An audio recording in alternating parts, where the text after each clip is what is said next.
there, my name is Corinne Hoffner, and I'm a third-year President Scholar and Communicative Disorders major. I know, you were probably fooled by my mad scientist lab coat and smart person glasses, but I'm not really a doctor or any other type of professional. I just decided to wear this so that you'd listen to me and believe everything I say without question. You might remember me singing and playing the guitar in the two most recent President Scholars showcases.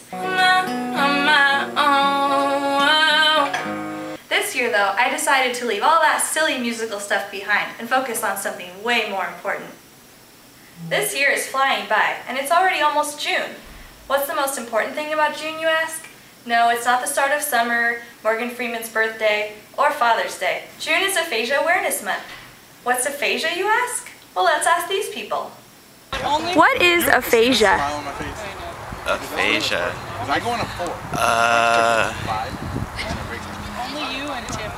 No. Aphasia? I have no idea.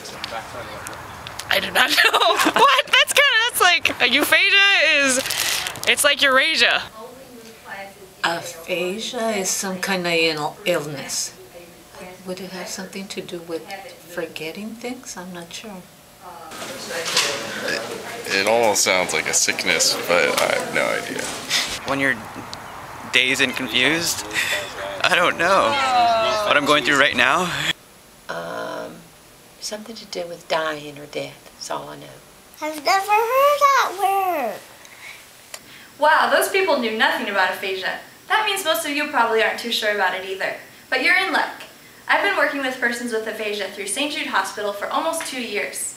Although I'm not an expert on the subject, on top of reading all my communicative disorders textbooks, I do enjoy reading books about people with aphasia, doing aphasia art projects, and the people that I work with through St. Jude are some of my favorite people in the world.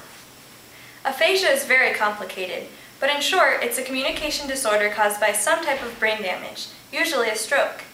The word aphasia means lack of language, and it can affect a person's speech, auditory comprehension, which is the way they understand other people's speech, their reading, writing, and other skills. There are many types of aphasia. For now, I'll focus on Wernikes and Broca's aphasias, but keep in mind that the typical person with aphasia won't fit into any of these descriptions perfectly. Broca's aphasia is also known as non-fluent aphasia. Persons with Broca's aphasia may produce meaningful sentences, but they'll be very short and produced with great effort. This is also called groping. For example, a person with Broca's aphasia might say, "The dog walks." In place of, "The dog wants to go for a walk." Generally, Broca's aphasics are able to understand other people's speech very well. This can lead to their being aware of and frustrated by their own conditions. Also, people with non-fluent aphasia often have right hemiparesis, which means paralysis of some or all of the right side of their body. Wernikes aphasia, on the other hand, is also known as fluent aphasia.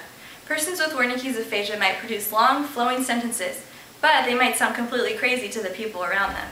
They can use real words in a way that makes no sense, or they might make up completely new words. Those are called neologisms. For example, the individual might say, "You know that Smoodle Pinkard, and that I want to get him and take him around, take care of him."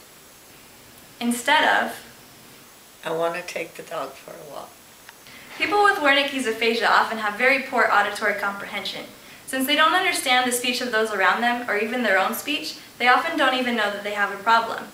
This is why sometimes people with Wernikes aphasia are described as being in a state of euphoria. Like I said before, most cases of aphasia are caused by a stroke. Luckily, if they're brought to a hospital in time, most people suffering from a stroke can avoid most or all lasting effects. So I want you to remember the acronym FAST if you think someone around you may be having a stroke.